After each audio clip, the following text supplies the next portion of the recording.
On va passer à notre première table ronde ensemble, un focus sur les leviers nationaux proposés aux acteurs locaux pour répondre à ces défis et renforcer la vitalité des quartiers. Voilà pour cette vidéo, je vais maintenant inviter à me rejoindre sur cette scène nos 5 intervenants. Anne-Claire Mialot, directrice générale de l'ANRU, Corinne Delamétrie, directrice générale déléguée à la politique de la ville à l'ANCT, Costa Castrinidis, directeur adjoint à la Banque des Territoires, Thierry Asselin, directeur des politiques urbaines et sociales à l'USH, et Geoffroy Cailloux, chef du service de l'économie de proximité à la direction générale des entreprises. Vous pouvez les applaudir. Merci. Merci d'être avec nous ce matin. On va commencer cette table ronde et je vais donner la parole dans un premier temps à Anne-Claire Mialot pour l'ANRU et vous demander, Anne-Claire Mialot, comment réussir à répondre aux différents enjeux présentés depuis ce matin, spécifiquement dans les quartiers prioritaires de la politique de la ville. Merci beaucoup. Bonjour à toutes et tous. Déjà, je me réjouis que vous soyez si nombreux et que nous soyons pour cette journée que nous avons co-organisée avec les partenaires qui sont ici présents à cette table ronde, que je remercie. Ça montre aussi que nous sommes en capacité, tous et toutes, à la fois au niveau central, mais aussi au niveau territorial, de travailler ensemble. Et donc là, vous avez, je pense, un panel de toutes celles et ceux qui essayent de faire en sorte de vous accompagner concrètement sur le terrain par rapport à cette problématique complexe du commerce dans les quartiers prioritaires de la politique de la ville. Peut-être en termes d'introduction, mais ça a déjà été dit à la fois par Monsieur le ministre et par le directeur général de la Banque des Territoires, la question du commerce dans les quartiers prioritaires de la politique de la ville, elle est un peu particulière parce que on a des contextes spécifiques dans les QPV et on a aussi, c'est la question qui a été posée, une précarité des habitants beaucoup plus forte qui du coup renforce les enjeux d'accès aux biens de première nécessité, mais finalement elle est elle est aussi touchée par le phénomène plus global que l'on connaît du développement du commerce en ligne, des changements des modes de consommation, et donc c'est ce cumul en fait de difficultés qui rend la problématique de la question du commerce dans les QPV particulière. Et à l'ANRU, vous le savez, dans le cadre des projets que nous accompagnons sur le territoire et que vous portez, nous souhaitons et nous faisons en sorte que dans les projets de renouvellement urbain qui nous sont présentés, la question du commerce soit vraiment intégrée et partie prenante du projet. Et ça, c'est le premier élément sur lequel je souhaitais insister. Vous le savez toutes et tous, mais nous en sommes bien évidemment collectivement conscients. Si nous voulons réussir un nouveau quartier, la construction d'un nouveau quartier, nous devons penser bien évidemment sa mixité fonctionnelle et la place du commerce dans le quartier en question. Si nous n'arrivons pas à penser la façon dont les habitantes et les habitants vont réussir à accéder aux biens de première nécessité, notamment, mais plus globalement, à un commerce varié, nous ne pourrons pas réussir à créer un quartier agréable à vivre. Donc ça, c'est le premier élément important. Le deuxième élément, mais je crois que ça a déjà été dit par les rapporteurs du rapport qui vient d'être remis au gouvernement, ça se fait pas tout seul. Et encore plus dans les quartiers compliqués. Et donc, il faut penser, anticiper la question de la place du commerce. Et donc, cette question de la programmation cohérente, elle est fondamentale parce que si nous n'anticipons pas la façon dont la question du commerce va se déployer dans les projets de renouvellement urbain et dans les quartiers de vie de demain, nous n'allons pas réussir à trouver des solutions collectives. Donc ça, c'est le deuxième élément. Ça se fait pas tout seul. Et ça nécessite une programmation et une réflexion cohérente, une programmation commerciale cohérente et adaptée. Et dans ce cadre-là, on est aussi conduit à traiter, dans le cadre de nos projets, et vous le savez, des pathologies urbaines que nous connaissons toutes et tous dans les quartiers qui sont liées à un urbanisme commercial daté, comme parfois certains urbanismes de logement sont datés. Et donc, nous avons besoin de nous attaquer à ces fameuses galettes commerciales qui n'ont plus de commercialité aujourd'hui. Nous avons besoin de nous attaquer peut-être parfois à des ensembles immobiliers complexes qui sont extrêmement avec des commerces sur dalle, imbriqués avec du logement et du tertiaire. Et donc, on a aussi parfois des problématiques lourdes urbaines de fonctionnement du quartier. Mais dans tous les cas, il faut repenser la place du commerce parce que, comme ça a très, très bien dit par les rapporteurs juste avant, on ne consomme plus aujourd'hui comme hier, et donc il faut s'adapter aussi aux nouveaux modes de consommation. Donc ça, c'est un élément extrêmement important. Dans cette adaptation aux nouveaux modes de consommation, troisième élément important, donc premier élément, le projet urbain et la nécessité de s'y intéresser parce que les quartiers sont spécifiques. Deuxième élément, il faut l'anticiper, une programmation cohérente qui intègre bien sûr la forme urbaine. Troisième élément, vu qu'on consomme plus aujourd'hui comme hier, il faut, dans les éléments de constat qu'on a pu faire, et je reviendrai rapidement après sur le livret que nous avons coécrit là aussi ensemble, le commerce ne vit finalement plus seul. Et ce que l'on constate, c'est que ce qui fonctionne mieux, ce sont les programmations multifonctionnelles et qui permettent d'associer à la fois des services, comme ça a été dit, mais aussi du commerce, mais aussi d'autres activités qui permettent du coup de penser à la fois accès au commerce, mais aussi vivre ensemble et donc de repenser finalement la vie dans le quartier. Ça peut être à la fois du pied d'immeuble, mais je pense que Thierry Asselin en reparlera, mais aussi des équipements multifonctionnels. Et dernier élément, et c'est en cela que le petit guide que nous avons mis à votre disposition, qui est tout chaud paru aujourd'hui, j'ai récupéré la formule papier belle ce matin en arrivant. Le dernier élément, c'est que pour faire tout ça, on a besoin d'outils. Ça a été dit par Antoine Saint-Oyen là aussi tout à l'heure, on a besoin d'outils, de foncières, on a aussi parfois besoin d'outils un peu plus complexes, d'où le fonds de co-investissement de l'ANRU que vous connaissez, qui permet d'intervenir sur des cas plus compliqués. Mais on a surtout besoin d'outils de maîtrise foncière. Et je crois que le maître mot, et c'est ce que j'avais dit quand j'avais été auditionnée par la mission, c'est vraiment la maîtrise publique de à la fois la programmation jusqu'à la location de chaque cellule commerciale dans les quartiers difficiles. Si on veut pouvoir lutter contre l'économie souterraine, si on veut pouvoir mieux gérer les problématiques de narcotrafic, il faut maîtriser.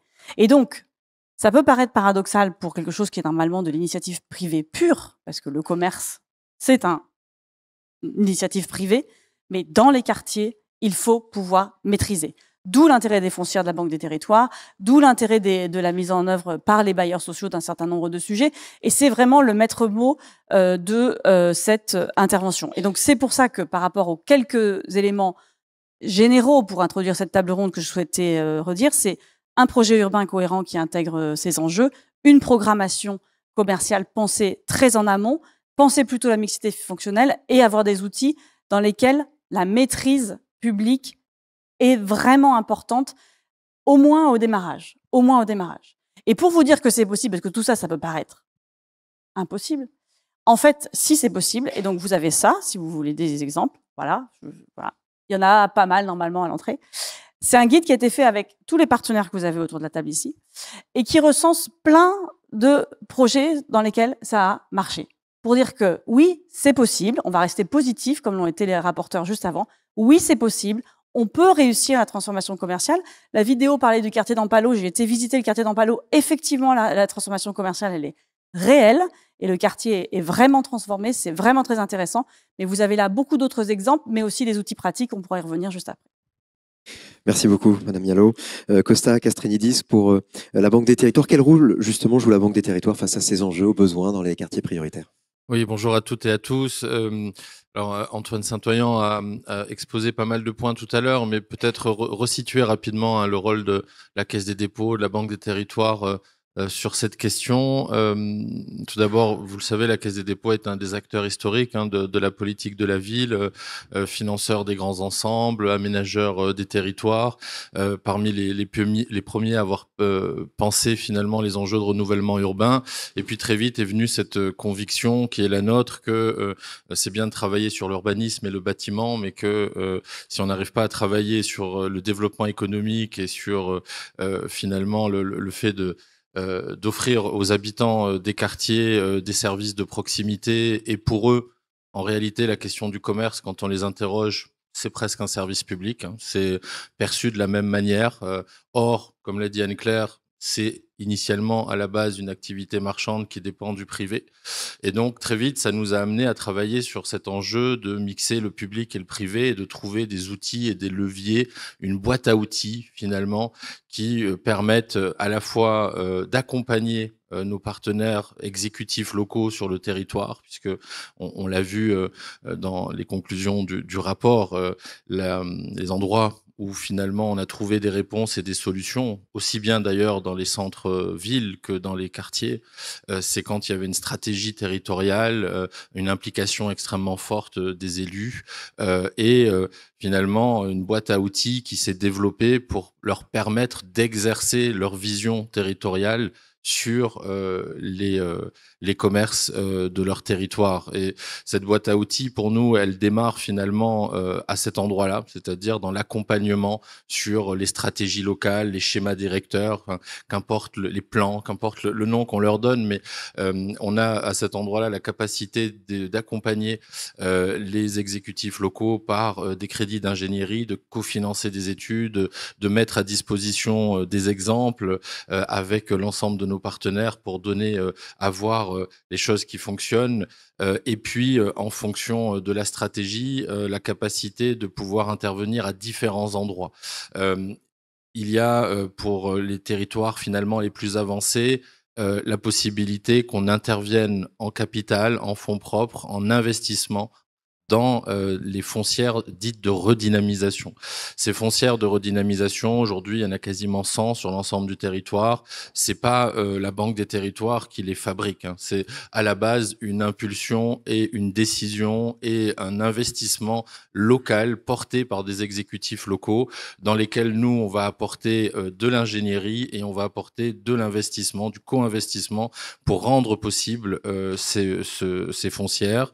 Ces foncières, aujourd'hui, donc on a à peu près investi 300 millions au cours des dernières années. On se réengage, comme l'a rappelé Antoine, à réinvestir dans les prochaines années.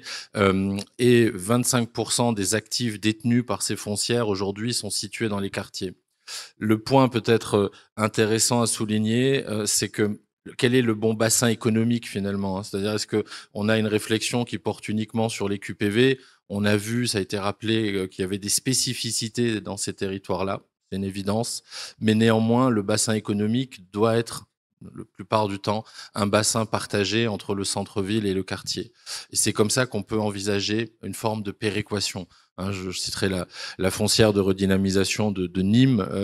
Cette foncière, par exemple, elle va travailler le centre-ville qui est attractif de Nîmes, mais elle va travailler aussi sur Pisevin, sur Chemin Bas d'Avignon, sur les quartiers difficiles qui n'ont pas d'attractivité. Et c'est cette péréquation qui peut nous permettre d'aller chercher un modèle économique, puisque faut pas aussi là-dessus se voiler la face. On est plutôt aujourd'hui en train d'être dans une phase de convergence où l'ensemble des boîtes à outils de tous les partenaires au national, plus les recommandations du rapport, vont, je pense, nous permettre d'avoir le dispositif le plus abouti, avancé des dernières années, hein, parce que ça fait de nombreuses années qu'on y travaille les uns les autres, et je pense qu'aujourd'hui, il y a une volonté commune de craquer ce sujet, mais ça se passe, cette convergence, finalement, des outils, des moyens et des leviers, se passe à un moment économiquement complexe, hein, où trouver une activité économique qui réussit à se développer sans avoir dans un premier temps un coup de pouce sur le loyer, sans avoir une subvention d'équilibre parfois, c'est pas simple. Et donc cette question de la péréquation et de la manière dont on va finalement donner le petit coup de pouce et accepter parfois d'avoir un rendement plus faible au début pour que l'activité trouve finalement son équilibre économique, c'est un élément extrêmement important. Donc si on reprend la boîte à outils, on est là pour accompagner les stratégies de territoire, on est à disposition pour continuer à augmenter notre emprise et notre exposition sur les foncières, celles qui existent pour qu'elles en fassent plus, le cas échéant, en créer des nouvelles sur des territoires qui en seraient dépourvus aujourd'hui. Donc ça, vraiment, voilà, j'invite tous ceux qui sont intéressés par ces questions à contacter nos directions régionales pour pouvoir avancer sur cette voie. Et puis ensuite, on intervient de deux autres manières. C'est un peu spécifique pour le coup au quartier et je voulais les mettre en avant, c'est peut-être un peu moins connu. On intervient en tant que co-investisseur, c'est en cela qu'on travaille aussi avec Anne-Claire et ses équipes sur la possibilité d'amplifier ce rôle de co-investissement avec le secteur marchand dans les quartiers. Aujourd'hui, faire venir de l'investissement privé dans les quartiers, ça reste un combat. Il y a beaucoup d'idées reçues, il y a des craintes sur les modèles économiques, et c'est vrai que s'il n'y a pas des acteurs publics comme nous capables de mettre du co-investissement pour faire levier, c'est difficile. Or, on a des très très très belles réalisations aujourd'hui qu'on a réalisées conjointement avec l'ANRU qui fait un travail remarquable et sur lequel on va s'appuyer pour en faire plus. Et ça, c'est une brique importante. C'est ce qui nous a amené, et je remercie aussi la NCT avec qui on a travaillé très très étroitement, à faire en sorte collectivement que dans les nouveaux contrats de ville, on ait un chapitre investissement. Ce chapitre investissement, il doit servir. Il n'est pas juste là pour faire joli. C'est pas juste de la déco. Ce chapitre investissement, il est là pour fédérer un écosystème public-privé et permettre d'avoir un plan pluriannuel d'investissement pour des locaux d'activité, des locaux associatifs, des locaux économiques, du commerce. Et c'est important qu'on anime en fait ce chapitre investissement collectivement. Et nous, en tout cas, on est présent en investissement et puis on est présent également en financement à travers nos prêts qui sont des prêts issus de notre épargne collective. Ce sont nos livrets A qui sont transformés en prêts de très long terme, pas chers, aujourd'hui extrêmement compétitifs, avec cette particularité dans les quartiers, c'est qu'on peut prêter à des opérateurs privés. Donc on a cette possibilité dans les quartiers de venir soutenir l'activité marchande directement par nos financements. C'est les seuls territoires avec les territoires Action Cœur de Ville où on peut le faire. Et aujourd'hui, les conditions sont très attractives et peuvent permettre de débloquer des projets. Voilà, juste en conclusion, peut-être dire que cette boîte à outils, elle n'existerait pas sans les partenaires. Cette boîte à outils, elle est au service des territoires et c'est sur les territoires que les actions se déploient et qui sont finalement les prescripteurs de l'ensemble de ces travaux et que on a, je pense, les cartes en main collectivement pour réussir à mettre en œuvre le rapport qui nous a été présenté et à développer l'activité économique dans nos quartiers. On a des très beaux exemples et on a la possibilité de boucler la boucle. Le ministre y a fait référence tout à l'heure et c'est un des sujets qui nous obsède. C'est que par ailleurs, on est les financeurs du programme sur l'entrepreneuriat dans les quartiers aux côtés de l'État. On a comme objectif de faire émerger 100 000 entrepreneurs dans les prochaines années. Eh bien, les entrepreneurs issus des quartiers et pour lesquels il y a une très forte dynamique, quoi de plus beau que de leur offrir des locaux d'activité dans les quartiers qui profitent aux habitants des quartiers pour remettre de l'énergie vitale, comme l'a dit le ministre, et lutter contre ce narcotrafic qui nous perturbe et perturbe les habitants au quotidien. Merci. Corinne Delamétrie, pour la NCT, justement, quel constat faites-vous côté NCT sur le commerce dans les quartiers? Il est allumé.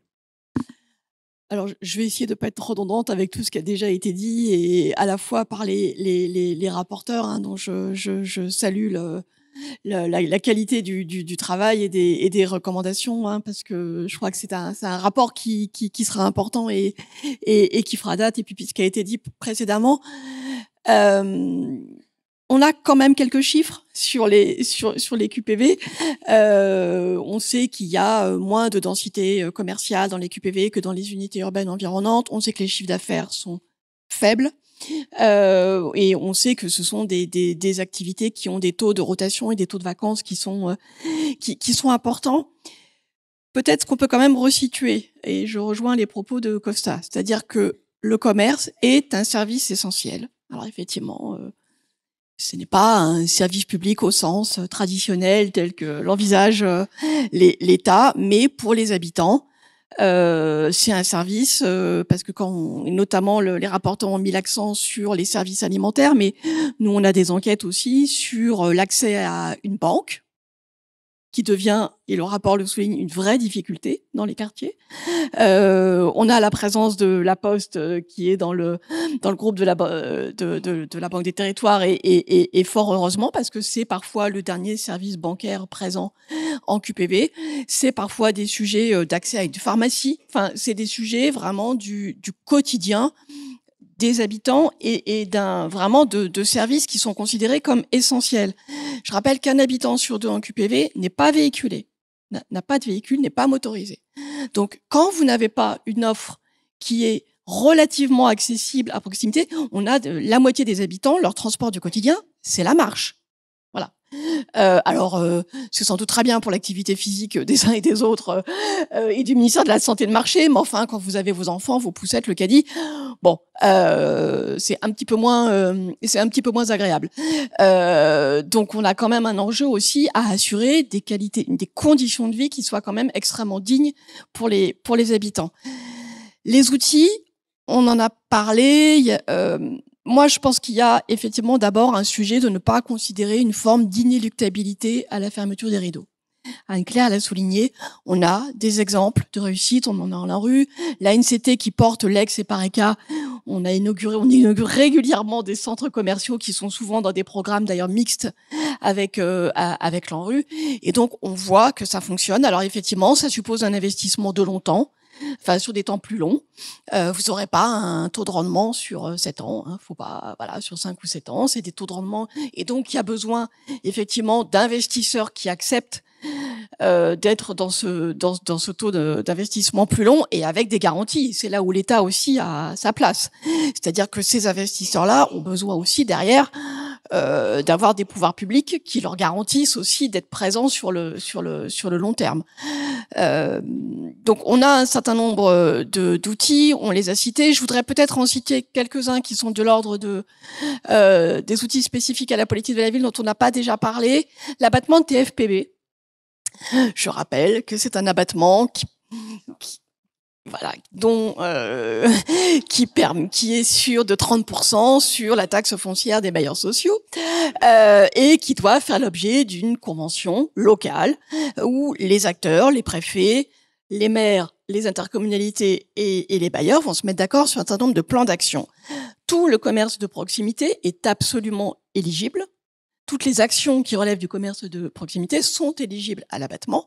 Ça veut dire des travaux. Alors, c'est sûr que c'est pas la recomposition d'une galette commerciale qui suppose une restructuration foncière lourde. On est d'accord. Permet des dégressivités de loyer. Voilà. Parce que ça, je crois qu'effectivement, il faut aussi le rappeler. Donc, on a des outils qui sont peut-être encore un peu sous-utilisé.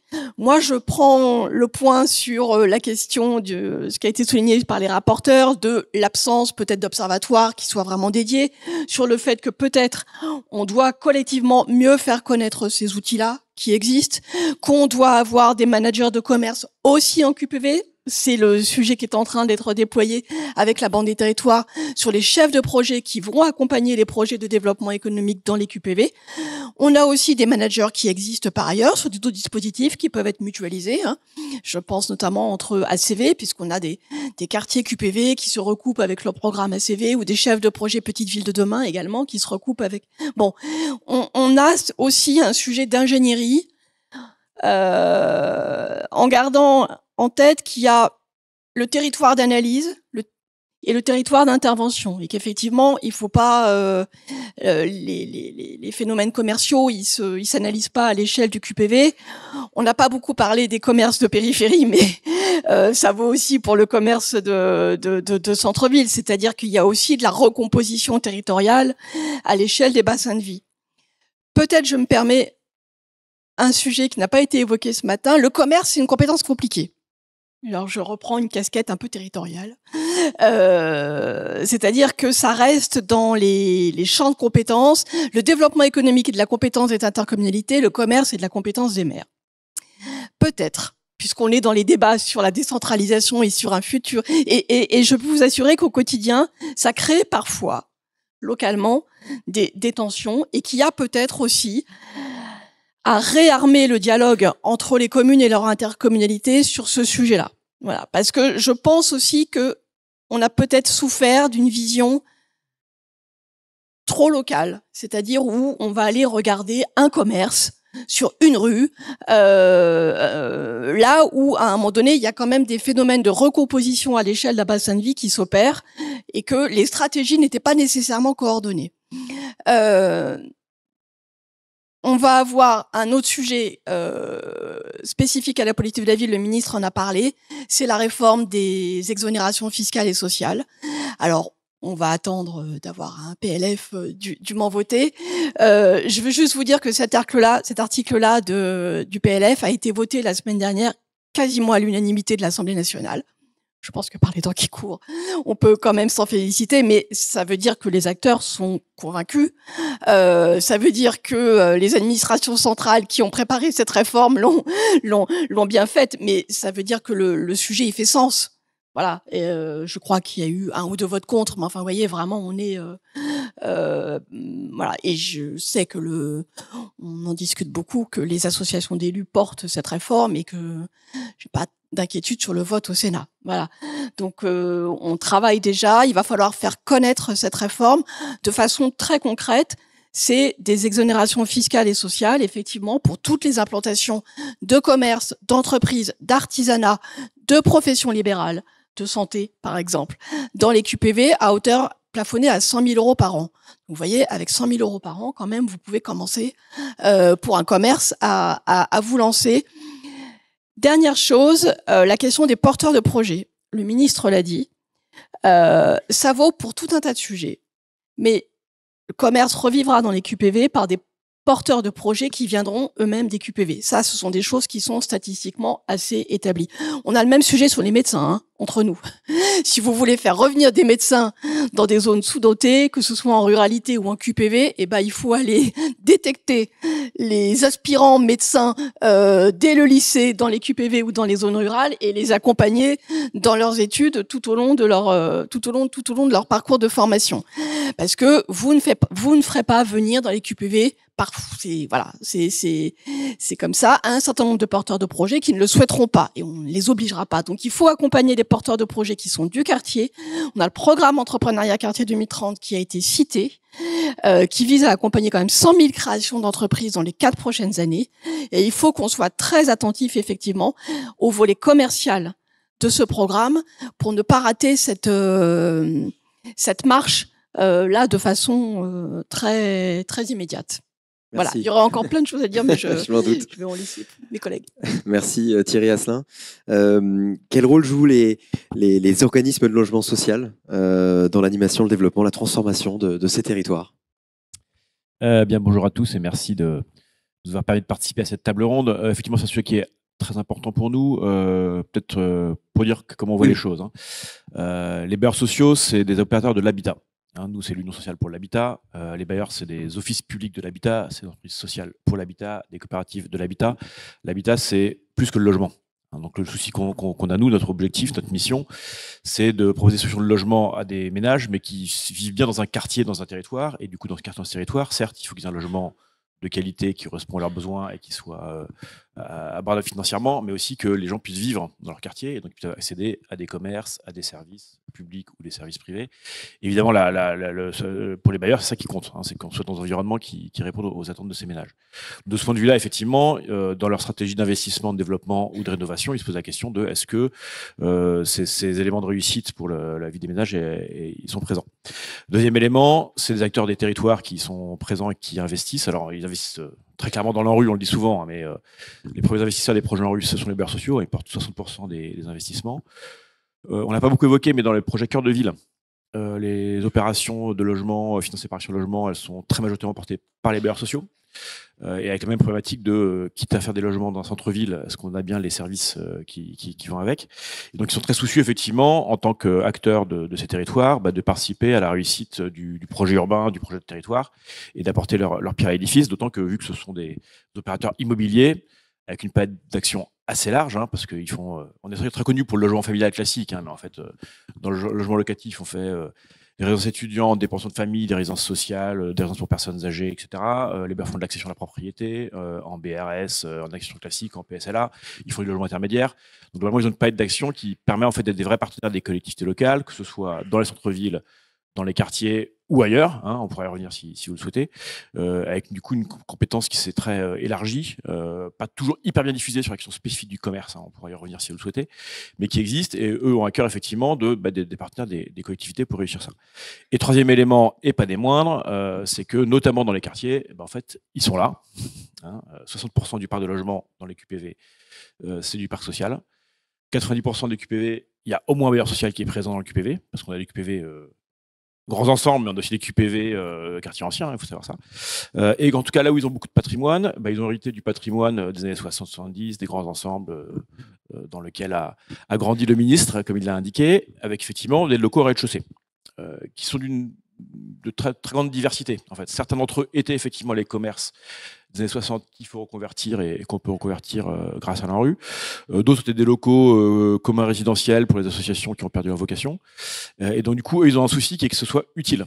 Alors, ça, ils ont un souci que ce soit économiquement sensé, c'est qu'on perdent pas d'argent dans l'opération, mais ils ont surtout aussi que ça rende service, que ça apporte les services, les éléments attendus par les habitants. Et on sait que c'est un point extrêmement important du point de vue des habitants. Certes, ils cherchent un logement de qualité, mais ils cherchent aussi un quartier où bien vivre. Donc, ce qui est important pour les bailleurs aussi, c'est de se dire que l'habitant qui va dans le logement, il y va parce qu'il a envie d'y aller, et pas parce que c'est la seule solution qu'on lui propose et que dans un monde idéal, il serait allé ailleurs en fait. Donc c'est vraiment important.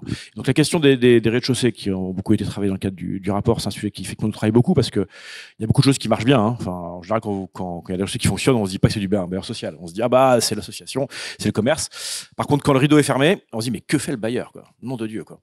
Bon, et effectivement, il y a des sujets où les bailleurs avaient des difficultés. Donc en fait, nos travaux qu'on a menés avec la Caisse des dépôts et la Banque des territoires, c'est parti d'une réflexion de dire des bailleurs qui vont dire dans les quartiers, on a des locaux, il n'y a plus d'usage commercial parce que le centre commercial est de l'autre côté de la rue, pour faire court. Par contre, on aimerait les rendre utiles. C'est parti d'une réflexion sur le fait de dire on aimerait accompagner l'entrepreneuriat, parce qu'il y avait des initiatives, d'ailleurs, y compris chez CDC Habitat, excellent organisme du groupe Caisse des dépôts, d'accompagner l'entrepreneuriat. Et donc, aidez-nous à trouver la bonne méthode pour le faire. Et donc, en tirant un peu le fil, on a trouvé plusieurs éléments. C'est que, il y a une question de partenariat, effectivement. C'est qu'en fait, plus on avance en rang serré, en mode collectif, pour trouver les bons porteurs de projets, pour trouver les bonnes solutions, mieux on se porte, j'y reviendrai. Et puis aussi de dire, en fait, les locaux, ils sont comme ils sont. Dans certains cas, on peut mettre des commerces si le local s'y prête, si le positionnement s'y prête, etc. Dans d'autres cas, c'est pas fait pour du commerce, on le fera pas. Par contre, ça peut être utile pour de l'ESS, pour une association, pour mettre des services médicaux. C'est beaucoup d'ailleurs qui l'ont fait. Par contre, il faut avoir un peu une approche sur mesure et surtout, et ça, tout le monde l'a dit, mais je vais le redire, c'est indispensable pour qu'on ait une stratégie collective, d'ensemble, portée à la bonne échelle. Effectivement, la collectivité locale qui est pilote. Le maire, évidemment, mais dans un certain nombre de cas, en fait, ça peut dépasser un peu les frontières communales. On a des quartiers qui sont en périphérie de communes, voire à cheval sur 2 communes. Si on ne pense pas à la question à la bonne échelle, si on essaie de remettre une polarité commerciale et que le maire de la ville d'à côté favorise l'ouverture d'une autre polarité, en fait, la plus faible des deux va mourir. Et généralement, la plus faible des deux, c'est celle qui est en QPV. Voilà. Donc le fait d'être inscrit dans une stratégie portée par la collectivité à la bonne échelle, de long terme, effectivement, avec les moyens de la mettre en œuvre. Donc, les moyens de la mettre en œuvre, c'est certes le soutien financier de nos partenaires, mais c'est aussi des gens qui le portent. Le manager de commerce en QPV, l'interlocuteur de référence, c'est important. Et animer un réseau partenarial pour que, quand on a un local, on sache à qui s'adresser, qui va nous trouver le bon porteur de projet. Parce qu'à la fin de la fin, il faut quand même souvent un peu réinvestir, refaire quelques travaux de mise aux normes, etc. Et le sujet, c'est qu'il faut que ça dure. Parce que la difficulté qu'on a, c'est on fait des travaux, on fait venir une association, une entreprise de l'ESS, un petit commerce, et puis pas de bol, on s'est planté sur la stratégie. 6 mois plus tard, il met la clé sous la porte, on referme le rideau, on recommence. 6 mois plus tard, on a un nouveau opérateur, et puis rebelote. Donc en fait, si on n'a pas un vrai partenariat dans la durée, à la bonne échelle, où tout le monde se serre un peu les coudes et tout le monde se donne les conditions pour réussir, on n'y arrive pas. Ceci étant dit, effectivement, il y a énormément de réussites. Elles sont très bien documentées dans le guide qu'a publié l'ANRU aujourd'hui. Et vous avez un très beau témoignage cet après-midi de l'OGO, bailleur du Havre, qui a fait une très belle opération dans le cadre d'un projet soutenu par l'ANRU de quartiers anciens dégradés et qu'il essaye de développer dans d'autres QPV, je pense que vous verrez qu'en fait, on peut faire des choses extraordinaires, mais effectivement, il faut que les conditions soient réunies. En tout cas, c'est pas l'envie qui manque côté bailleur. Par contre, évidemment, il faut qu'on soit tous conscients que c'est en y allant ensemble, de manière ordonnée, groupée, qu'on aura les meilleurs résultats. Peut-être dernier élément que je dis avant d'oublier, c'est que évidemment, quand on a la chance d'être dans un programme ANRU, on a quand même pas mal de conditions qui sont réunies. C'est qu'on a la gouvernance, on a le partenariat, on a l'ingénierie, on a des moyens pour bosser, on a des moyens financiers, soit de l'ANRU, soit de la Caisse des dépôts. Donc ça suppose que cette mécanique elle soit soutenue. Donc le ministre est malheureusement parti, mais il faut qu'on s'assure on donne les moyens à l'ANRU de poursuivre sa mission telle qu'elle a été définie aujourd'hui. Et je pense qu'on n'a pas tout à fait fini le boulot, donc il faut aussi donner les moyens de permettre à l'ANRU de continuer sur les territoires où il y a des choses encore à faire et elles sont assez nombreuses. Merci Thierry Asselin. Geoffroy Cailloux, comment la direction générale des entreprises rattachées au ministère de l'économie et des finances soutient le commerce dans les quartiers ? Merci, bonjour à tous. À très court terme, elle va essayer de soutenir le commerce en mettant en œuvre ce magnifique rapport aux côtés de toute la Dream Team du commerce de proximité ici représentée pour le compte du ministère et notamment de Serge Papin, ministre du commerce et des PME. Serge Papin, qui, je le confirme, a lu le rapport, se l'est déjà bien approprié et compte vraiment en faire un socle de son action, parce que ça vous aura pas échappé, le commerce s'impose à lui comme une urgence et une priorité ces derniers temps, mais il a, de par son parcours, vraiment ce thème à cœur. Donc, notre mission, ça va être, avec tous les partenaires, d'essayer de mettre en œuvre assez rapidement les préconisations de ce rapport. Et peut-être un mot par rapport à ça. On est entre nous, on voit beaucoup de rapports à Bercy. Je pense que l'une des immenses forces de celui-ci, c'est d'être immédiatement actionnable. C'est-à-dire qu'il y a beaucoup de choses qui sont très opérationnelles et je laisserai évidemment au ministre le soin de dire assez prochainement, je pense qu'il va très vite le faire vivre sur le terrain, les actions qui peuvent être prioritairement mises en œuvre, conjointement avec le ministre Jeanbrun, comme ça avait été indiqué tout à l'heure. Et pourquoi est-ce que ces propositions sont rapidement actionnables? Il y en a d'autres qui nécessitent peut-être plus de travail et de réflexion, parce que je pense qu'elles sont ancrées en fait dans l'expérience combinée de tous les acteurs qui ont contribué à cette rédaction. Et donc, cette profondeur de champ sur les politiques liées au commerce de proximité nous permettent de savoir ce qui a bien marché, ce qui a moins bien marché, avoir ce retour d'expérience, évidemment en lien, et c'était incarné au sein des rapporteurs, avec les collectivités locales. Et ça, je pense qu'il faut prendre une seconde pour mesurer à quel point c'est important. Trop souvent, on a dans le domaine des politiques publiques des choses qui sont lancées, sur lesquelles on n'a pas vraiment de retour d'expérience, de mesures d'impact, de mesures d'efficience et d'efficacité. Là, il me semble qu'il y a un certain nombre de préconisations qui, en fait, sont déjà la deuxième, la troisième génération d'actions qui ont été portées par les uns et les autres. Je vais peut-être donner quelques exemples, et sur lesquels on sait ce qui fonctionne et ce qui fonctionne moins. On parlait, par exemple, des managers de commerce. C'est très intéressant, parce qu'il y a eu toute une phase où ont été financés ces managers, notamment par la Banque des Territoires et par l'État. On a vu ensuite que certaines collectivités se les sont tellement bien appropriées qu'elles ont pu reprendre à leur compte ce poste. D'autres auraient bien aimé le faire, mais n'ont pas pu. Et puis on voit que dans certains cas interstitiels, les périphéries urbaines, les petites communes, on n'a pas trop parlé de la ruralité, mais évidemment, elle est également confrontée à ces questions de commerce de proximité. On n'avait pas vraiment d'outils, donc le fait de revenir fort de cette expérience, et notamment avec la dimension QPV, évidemment, ce sera très précieux. On a parlé également des outils fiscaux. Et donc là-dessus, je rappelle pour ceux qui ne l'auraient pas vu que la taxe sur les friches commerciales va faire l'objet d'une disposition dans le PLF, on l'espère.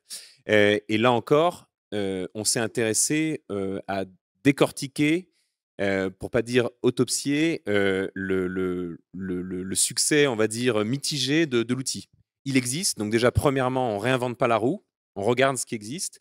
Cette taxe sur les friches commerciales, dont on pourrait se dire qu'elle correspond parfaitement aux besoins, en réalité, elle est très peu utilisée. Elle est utilisée dans à peu près 450-500 communes sur les 35 000 que compte notre pays. Donc, on s'est attaché à comprendre pourquoi. L'une des principales raisons, ce que nous ont dit les associations de collectivités, c'est que justement, en termes de ciblage, de zonage, c'était un petit peu le carpet bombing ou rien. Et donc, il manquait un degré intermédiaire de frappe chirurgicale, pouvoir dire, voilà, dans telle partie de ma commune, j'ai envie d'utiliser cet outil. Il y avait aussi d'autres raisons, par exemple sur les cas d'exonération de la taxe qui étaient peut-être trop larges. Donc voilà, avec ce retour des collectivités, on a essayé de retravailler ce dispositif avec les collègues de la direction de la législation fiscale. Donc on espère que ce sera un outil qui va pouvoir être utilisé. Il y en a beaucoup d'autres, et je ne veux pas être exhaustif, peut-être pour laisser un temps à l'échange, mais en matière d'animation des centres-villes, la ministre Louwagie avait porté sur les fonds baptismaux une charte ville commerçante qui permet justement là encore de remettre un peu l'item commerce dans le paysage, comme le rapport se propose de le faire, notamment au niveau du programme Action Cœur de Ville. Et donc tout ça va contribuer directement, je pense, à une mise en œuvre rapide et efficiente. Peut-être un dernier mot pour indiquer que de notre côté, DGE, nous assurons également le secrétariat du Conseil national du commerce. Donc là aussi, des conseils, des comités, machin, il y en a beaucoup. Juste dire que le CNC, il fonctionne. il marche très bien. Il y a vraiment un travail de la part des différents partenaires et les propositions ensuite, elles sont reprises. Et elles sont reprises, on l'a vu, en matière de décarbonation, de simplification, de transmission reprise dans les mois qui précédaient. Les propositions du CNC, elles ont vraiment été utiles et elles ont directement influencé les politiques. Et donc, sur le centre-ville et la revitalisation, il y a un travail qui est lancé. À mon avis, le rapport va directement influencer ces travaux et on aura rendez-vous en début d'année 2026 pour, là encore, poursuivre la mise en œuvre. On a une question qui a été posée à votre attention, une question de l'association d'élus France Urbaine qui demande une proposition de loi sur l'encadrement des loyers commerciaux vient d'être déposée. Quelle est la position de l'État sur cette proposition? D'accord.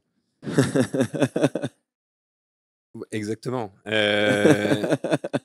Alors je sais pas. Il faudra qu'on regarde ça plus précisément, mais si vous voulez, encore une fois, je pense que par les temps qui courent, il est très intéressant de pouvoir s'appuyer également sur des leviers non législatifs, voire parfois infraréglementaires. Et comme on l'a vu, il y a dans les propositions qui ont été mises sur la table une batterie d'outils.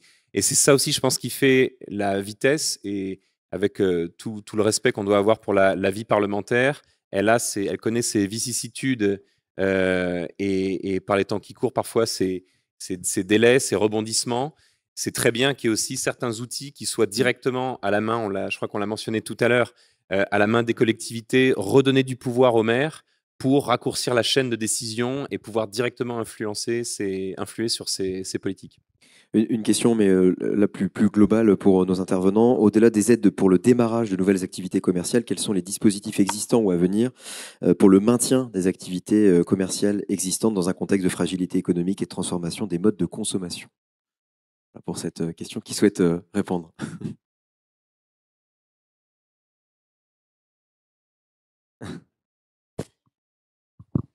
C'est ce que je disais un petit peu tout à l'heure, c'est qu'effectivement, on a besoin d'avoir des garanties de moyen terme auprès des porteurs de projets et des investisseurs. Les exonérations fiscales et sociales dont je vous parlais, elles sont aujourd'hui dans le projet de loi de finances sur 8 ans. C'est-à-dire 5 ans à taux plein, puis 3 ans de dégressivité. Je veux dire, l'investisseur, il a cette visibilité fiscale sur 8 ans. Parce que effectivement, il faut qu'on soit tous qu'on ait besoin de donner de la visibilité déjà sur les différentes aides et que l'aide ne soit pas qu'au démarrage, mais qu'elle s'inscrive dans la durée. Peut-être je laisserai Anne-Claire ou Costa sur les questions des fonds de co-investissement, parce que les fonds de co-investissement, enfin, je pense notamment à celui de l'ANRU, il part pas au bout de 5 ans. Hein. Il est présent dans la durée et tant que on a besoin, mais ça vaut aussi pour les foncières de redynamisation commerciale, c'est-à-dire que on sait qu'il y a un sujet foncier et sur lesquels effectivement on a besoin d'avoir des investisseurs, mais c'est le cas. C'est le cas. Les investisseurs, ils partent pas au bout de 3 ans parce que ils ont trouvé un repreneur. C'est pas. On est déjà dans des formes de garanties qui sont longues. Il y a peut-être un sujet. Je me permets de me tourner vers l'USH autour de la question des baux. Aussi, des baux commerciaux. On a les acteurs de l'ESS développent ce qu'on appelle les baux d'utilité sociale. Peut-être qu'il y a, pour les commerçants, à se dire que finalement, c'est pas forcément un bail commercial dont ils ont besoin. Peut-être que c'est un bail qui relève de l'utilité sociale, c'est-à-dire avec un certain nombre de conditions juridiques qui sont un peu dérogatoires, voilà, du droit commun, et qui permettent justement d'avoir des garanties dans la durée. Parce que voilà. Thierry Asselin, et puis Geoffroy. Non, je pense que ce qui est important, c'est ce qu'on a tous un peu dit, c'est le sujet, c'est que on ait un projet qui soit durable dans le temps. C'est qu'effectivement, si on va positionner une activité de l'ESS, de commerce, un service dans un local, qu'on s'assure que les conditions de commercialité, de fonctionnement pour cet opérateur, pour ce porteur de projet soient au rendez-vous. Et effectivement, après qu'on dimensionne aussi tout le reste sur comment j'avais dimensionné le loyer, sous quelle forme juridique le cas échéant, aussi en fonction de ça. Mais par contre, si on se met dans une logique de dire en fait on va jouer sur des bouts de paramètres parce qu'il y a un problème de conjoncture immédiat, on a perdu. On peut pas le gérer à la petite semaine, il faut le gérer dans le temps. Voilà. C'est que j'insiste un peu sur la façon de gérer le projet en partenariat, c'est que les bailleurs, évidemment, eux, ils ont envie que leur rez-de-chaussée soit utile. Ils ont envie que ça serve à quelque chose. Ils ont envie que ça n'obère pas leur modèle économique qui est déjà un peu contraint, évidemment. Mais ce qui est important, c'est le service rendu. Par contre, on peut pas être inefficace dans l'exercice. Donc, il faut qu'on la joue vraiment collectif. Il y a un point important sur lequel les bailleurs ne peuvent pas être seuls là-dessus, c'est les porteurs de projets. Ils sont accompagnés dans des écosystèmes économiques qui existent. Ils sont soutenus au-delà de la question des locaux.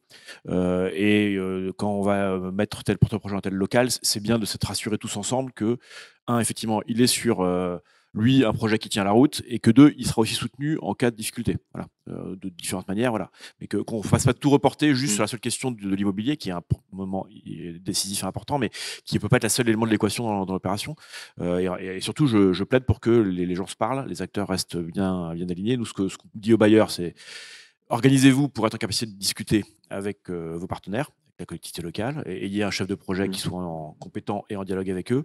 Mais ça veut dire que aussi derrière, le reste de l'écosystème fonctionne aussi dans cette logique-là, et qu'on ait, par exemple, le manager de commerce centre-ville qui fasse le lien entre les acteurs qui vont penser le projet et les acteurs qui vont accompagner les porteurs de projet. Jean-François Cailloux. Oui, merci. En quelques mots, lorsqu'on parle de maintien de l'activité des commerces existants, il y a évidemment cette dimension de concurrence. Alors, il peut y avoir un volet concurrence déloyale, et là-dessus, évidemment, la détermination du ministre sera très forte. Je pense que ces derniers jours, encore une fois, en ont témoigné. Il y a aussi la question de l'adaptation à des nouveaux modes de consommation. Là, il n'y a pas forcément d'éléments de déloyauté, mais simplement une évolution avec laquelle il est difficile de rester, on va dire, dans le rythme. Et donc, par rapport à ça, on ne peut pas dire qu'on peut essayer de favoriser une lutte à armes égales, parce que les armes ne sont jamais égales, mais d'équiper les commerçants pour qu'avec leurs propres armes, ils arrivent à se reforger une marge de compétitivité. Je manquerai à mes devoirs en ne parlant pas de l'IA. Évidemment, c'est un chantier énorme qui est devant nous. Il y a eu la stratégie Oser l'IA, tout ça avait commencé avec le sommet de l'IA à une échelle très macro. Aujourd'hui, l'enjeu, c'est de diffuser l'IA dans l'économie réelle, entre guillemets, aux PME et aux TPE, de dire que quelle que soit sa taille, quel que soit son secteur d'activité, on doit s'intéresser à l'IA. Il y a des modèles, il y a des cas d'usage aujourd'hui très précis qu'on a entrepris de recenser, notamment dans le secteur du commerce, et on avait publié ça au mois de juin, là aussi, qui doivent inciter les commerçants à s'y intéresser parce que le retour sur investissement est très rapide. Et si on conçoit un magasin de chaussures, d'habillement, il peut y avoir des cas d'usage. Et le deuxième point, par rapport à cette compétitivité, là encore, si on sort un petit peu des schémas classiques, il y a des initiatives locales très intéressantes qu'on découvre en sillonnant le pays avec nos partenaires. Je prends le cas de Vesoul, qui a plutôt des bons résultats en matière justement de lutte contre la vacance. Ils ont inversé une tendance qui était assez préoccupante. Ce qu'ils ont fait, c'est de mettre à disposition des locaux vacants de centre-ville, non pas à un commerçant, mais à plusieurs commerçants, organiser des rotations, des espèces de boutiques tournantes comme ça, d'offrir un point de vente à des gens qui pouvaient ne pas avoir les moyens de s'en acheter un entier. Donc ça viendra inspirer une initiative qu'on appelle Made in Local, qu'on va essayer de porter et qui s'insérera un peu dans toute cette stratégie revitalisation. Anne-Claire Mialot, en rebond à ce qui a été dit là, et puis peut-être avec vous parliez tout à l'heure de réussite et de projets réussis, peut-être quelques exemples à nous donner. Beaucoup, peut-être effectivement quelques mots qui seront aussi des mots de conclusion. Un mot par rapport à cette question de la durabilité. Un point que nous n'avons pas évoqué, c'est la question des calendriers et des modalités de fonctionnement des quartiers pendant les projets de renouvellement urbain. C'est un sujet auquel vous êtes probablement toutes et tous confrontés. La question de la durabilité des commerces dont on a parlé, mais plus globalement de la façon dont on revitalise la question commerciale dans les projets de renouvellement urbain doit aussi bien évidemment prendre en compte la temporalité des projets urbains. Et parfois, vu qu'on passe par une phase dans certains quartiers de démolition avant des reconstructions, on peut avoir une baisse de chalandise. Ça peut paraître anecdotique, mais pour certains commerçants, c'est particulièrement important. Et donc, on a des questions aussi qui se posent de manière extrêmement concrète pour les commerçantes et les commerçants, ceux qui existaient déjà dans le quartier, ceux qui vont rester, ceux qui vont, de les accompagner. Et donc, il y a une dimension d'accompagnement, comme on peut le faire dans l'urbanisme transitoire, qui est fondamentale pour garantir sur le long terme, la fidélisation des commerçants qui sont déjà dans le quartier. Et puis, pour l'attraction de nouveaux commerçants, il faut aussi réfléchir par rapport à cette temporalité de projets urbains. Et on a déjà vu des espaces commerciaux qui finalement vivaient mal ou partaient mal parce qu'il y avait eu une baisse de la population temporaire dans le quartier avant que la population revienne. Donc ça, c'est un enjeu aussi de temporalité sur lequel il faut être vigilant et qui peut aussi plaider pour des exonérations plus longues, ou pour des enjeux en fait en matière de fiscalité, d'accompagnement plus long, parce qu'un projet de renouvellement urbain, vous le savez, c'est 10-15 ans. Et donc, il faut qu'on arrive à accompagner dans la durée. Ça vaut bien sûr pour le commerce physique, ça vaut aussi pour un mode de commerce dans les quartiers très important dont on n'a pas parlé encore ce matin, qui sont les marchés de plein vent, comme on dit. J'ai appris l'expression, donc je la réutilise. Donc voilà. Donc les marchés fondamentaux dans les quartiers prioritaires de la politique de la ville où il y a énormément de personnes en situation précaire. Vous le savez, les marchés sont encore les lieux où on peut acheter pas cher, et peut-être même moins cher que sur certaines plateformes très médiatisées, et qui sont vraiment à proximité pour les habitantes et les habitants des quartiers. Et là aussi, dans les réflexions que vous avez, je pense que c'est vraiment important de penser à ce type de commerce qui est un commerce extrêmement dynamique dans les quartiers et pour lesquels, quand on fait des projets de renouvellement urbain, on a toujours cette question de où on va positionner le marché dans le nouveau concept, dans le nouveau quartier sur lequel on intervient. Peut-être pour terminer effectivement sur les expériences inspirantes, vous allez en avoir plein, donc je ne vais pas les présenter à leur place, mais juste après, vous aurez des représentants d'Amiens qui vont vous présenter la façon dont ils ont travaillé sur le quartier d'Amiens-Nord avec des sujets extrêmement compliqués aussi là, et quelques sujets de temporalité aussi entre la démolition de l'ancien centre commercial et la construction du nouveau. Vous aurez aussi des acteurs de Seine-Saint-Denis qui vont venir vous expliquer, notamment sur Saint-Denis, la façon dont ils ont travaillé à la fois sur le centre ancien, mais aussi sur les commerces. Vous avez 17 monographies dans le petit carnet qui est à votre disposition. Mais surtout, ce soir, vous aurez aussi cet après-midi des pitchs. Vous savez, c'est un peu la marque de fabrique que nous avons proposé à nos partenaires, des interventions et des journées de l'ANRU avec des pitchs de 11 territoires, si je ne me trompe pas, qui vont vous présenter des solutions innovantes qui vont vous permettre effectivement de vous inspirer. Et dans les solutions innovantes, celle qui était présentée à l'instant par le représentant de la DGE sur des commerces temporairement utilisés de manière... Voilà, je l'ai vu aussi dans des projets PNR-CAD sur lesquels, de la même façon, des maires, je crois que c'était à 7, pour redynamiser le commerce, à imaginer un peu ces boutiques éphémères pour se dire, voilà, comment on peut faire pour faire revenir des commerçants et progressivement refaire venir du flux. Parce que la question, c'est refaire venir du flux dans les quartiers qui sont en quartier ancien ou en quartier de grands ensembles. Donc, plein d'exemples inspirants qui vont arriver. Et je pourrais vous en raconter plein en faisant le tour de France, mais on n'a pas le temps et je vais laisser la place aux professionnels. Merci beaucoup.